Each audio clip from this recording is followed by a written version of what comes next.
ಬೆಂಗಳೂರಿನ ಜ್ಞಾನ ಭಾರತಿ ಕ್ಯಾಂಪಸ್ನಲ್ಲಿ ಅಪಘಾತದ ಪ್ರಕರಣಕ್ಕೆ ಸಂಬಂಧಪಟ್ಟ ಹಾಗೆ ರಸ್ತೆ ಅಪಘಾತದಲ್ಲಿ ಮೃತಪಟ್ಟ ವಿದ್ಯಾರ್ಥಿನಿಯ ಕುಟುಂಬಕ್ಕೆ ಪರಿಹಾರವನ್ನ ನೀಡಲಾಗಿದೆ. ವಿವಿಯಿಂದ 7 ಲಕ್ಷ ಪರಿಹಾರ, ಸಿಎಂ ಪರಿಹಾರ ನಿಧಿಯಿಂದ 3 ಲಕ್ಷ ಪರಿಹಾರವನ್ನ ಇದೀಗ ಅವರ ಕುಟುಂಬಸ್ಥರಿಗೆ ನೀಡಲಾಗಿದೆ. ದೊಡ್ಡ ಮಟ್ಟದ ಆಗ್ರಹ ಕೂಡ ಕೇಳಿ ಬಂದಿತ್ತು. ಯಾಕಂದ್ರೆ ಆ ಕ್ಯಾಂಪಸ್ನಲ್ಲಿ ಹೀಗೆ ಸಾರ್ವಜನಿಕ ಸಂಚಾರ ಇರುವಂತದ್ದು, ವೆಹಿಕಲ್ಗಳು ಓಡಾಟ ಇರುವಂತದ್ದು, ಹೀಗೆ ಸಾಕಷ್ಟು ಬಾರಿ ಇಂತಹ ಆಕ್ಸಿಡೆಂಟ್ಗಳು ಆಗಿದೆ. ಜೊತೆಗೆ ವಿವಿ ಅವರ ಮನೆಯವರಿಗೆ ಅಟ್ಲೀಸ್ಟ್ ಪರಿಹಾರವನ್ನ ಕೊಡಬೇಕು ಅನ್ನುವಂತಹ ಆಗ್ರಹವನ್ನ ವಿದ್ಯಾರ್ಥಿಗಳು ಮಾಡಿ ಪ್ರತಿಭಟನೆಯನ್ನ ಮಾಡಿದ್ರು. ಇದೀಗ ವಿದ್ಯಾರ್ಥಿನಿಯ ಕುಟುಂಬಕ್ಕೆ ಪರಿಹಾರವನ್ನ ವಿವಿ ಕೊಟ್ಟಿದೆ, 7 ಲಕ್ಷ ಪರಿಹಾರವನ್ನ.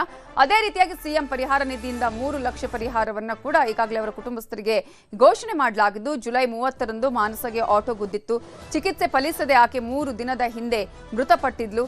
ನಿರಂತರ ವರದಿಯನ್ನ ಪ್ರಸಾರ ಮಾಡಿತ್ತು ನ್ಯೂಸ್ 18 ಕನ್ನಡ. ಜೊತೆಗೆ ಅಲ್ಲಿ ಏನೇನು ಆಗತ್ತೆ, ವಿದ್ಯಾರ್ಥಿಗಳ ಅಳಲು ಆಗಿರ್ಬೋದು, ಜೊತೆಗೆ ಅಲ್ಲಿನ ಗೆಸ್ಟ್ ಸ್ಟಾಫ್ಗಳ ಮಾಹಿತಿಯನ್ನು ಕೂಡ ಅಲ್ಲಿ ನಾವು ಪಡ್ಕೊಂಡಿದ್ವಿ, ಫ್ಯಾಕಲ್ಟಿಗಳ ಹತ್ರ ಮಾತನಾಡಿಸಿದ್ವಿ. ಅವರ ಆಗ್ರಹ ಕೂಡ ಇದೇ ಆಗಿತ್ತು.